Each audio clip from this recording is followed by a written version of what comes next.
Kid Lobotomy number 1 is by Tess Fowler and Peter Milligan. It's Kafka meets King Lear by way of Young Frankenstein, a dark, demented monthly satire that follows a dysfunctional family of hoteliers. Will sibling rivalry, seduction, and shape-shifting eventually lead to sanity or salvation? Here are my thoughts.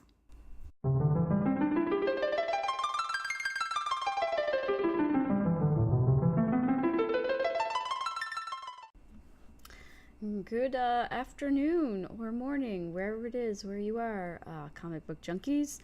Yeah, I'm trying something new today. I had some backdrop issues. I couldn't get to stay up, and I was just like, I don't want to deal with this. So new camera angle. Woo! I don't know. I've got like 100 tripods, and I'll just figure out the best way to do this. But regardless, today I'm talking about my most anticipated series of this year, Kid Lobotomy, by Tess Fowler and the one and only Peter Milligan. Mr. Milligan, of course, is responsible for some great titles like Shade the Changing Man, Hellblazer, most recently Britannia, and my personal favorites, of course, being X-Force and X-Static, which I cannot pronounce apparently. So you can get your copy of Kid Lobotomy number 1 tomorrow. I have an advance copy that IDW was so lovely to send me. So I'm going to be showing you a little bit of that, not too much. I don't want to spoil anything, of course. Of course, this isn't on IDW, but IDW's latest imprint, Black Crown, which I'm really interested to see what else is going to be coming out on this imprint. Kid Lobotomy is the first title to be released by them, so that's pretty awesome. And there's like a lovely little sort of Easter egg in the story with regards to the title Black Crown, so that's pretty cool.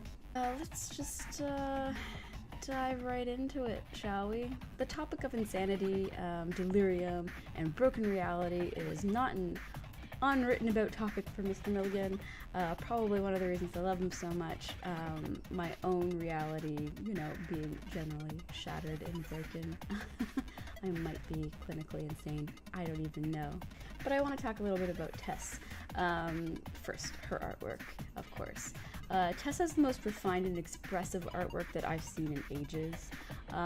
First of all, you should head on over to her Twitter. It's at Tess Fowler, and follow her right now because you're going to want to keep tabs on her and everything she does. She's just wonderful.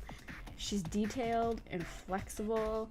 Her artwork in this book metamorphoses kind of with kids' own sanity level, which I find really interesting. She goes from playful to sexy to terrifying within like 3 pages, and I almost feel like I'm being played when I'm reading this book, because one moment I'm looking at this like really standard sort of panel of some rock stars, and then like bam, horror just happens, and then taboo just around the corner, and I love it. I love anything that's super fucked up and taboo. Chucking some gore on top of that, and it's like a winning combination for me. Some interesting characters, and I'm there. So for characters, we have Kid's family, who is essentially Big Daddy, this sort of millionaire kingpin looking kind of dude who wears a lot of fur.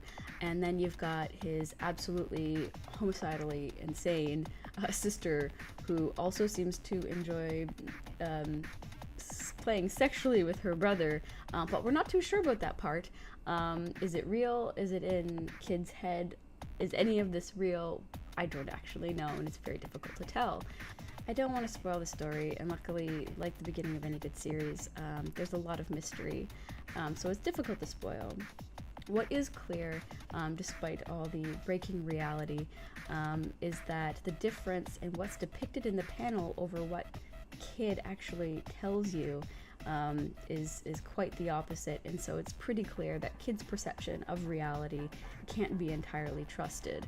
After all, it is likely he's performing lobotomies, as he says so in the verse page, and eating pieces of people's brains that he's cut out.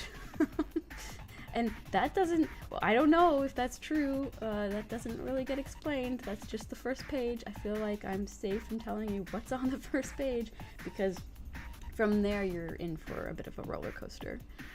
Another thing I have to say is that I love the title logo, the typeface, the cover of the book. It's just like super punk rock. The whole story like drips of punk rock, in all honesty. Like many of Milligan's stories, it references historical figures that you may or may not know depending on your learning, but you probably know who Franz Kafka is. There are quite a few other people that are referenced from the 20th century and further back, even beyond. Milligan does a lot of research for his stories, but he's also full of knowledge that is pretty uncommon to the average person these days especially. So you might have to Google a few things. I had to Google a couple things. I was like, oh, who is this character? Norman Noel Coward, who's this? I better look this up. My final thoughts. I really can't wait for more of this. It's pretty much my most highly anticipated series of 2017, and it did not disappoint me. I love Kid. He's a wannabe rock star, failed rock star, and that's something that kind of hits home with me as somebody who, you know, played in bands and tried to make a go of it and, you know, failed miserably. Although I think being in Britain, Kid had a better chance at it than I did being in Canada. But I'm just speculating there. I love this book. It's out tomorrow, Wednesday, October 18th.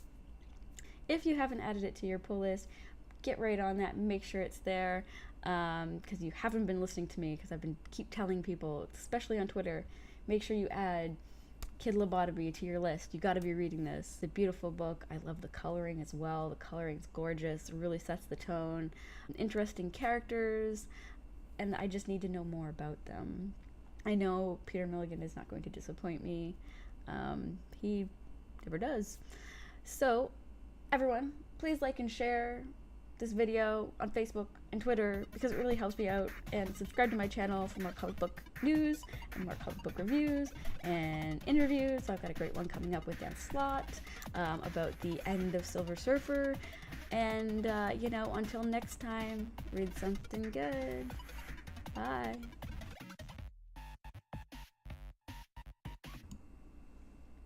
So here's a camera angle I'm probably going to regret.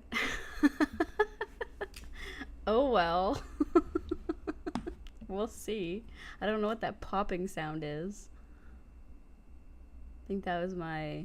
Oh, I kicked the box with the... Yeah. Yeah, this is probably gonna suck.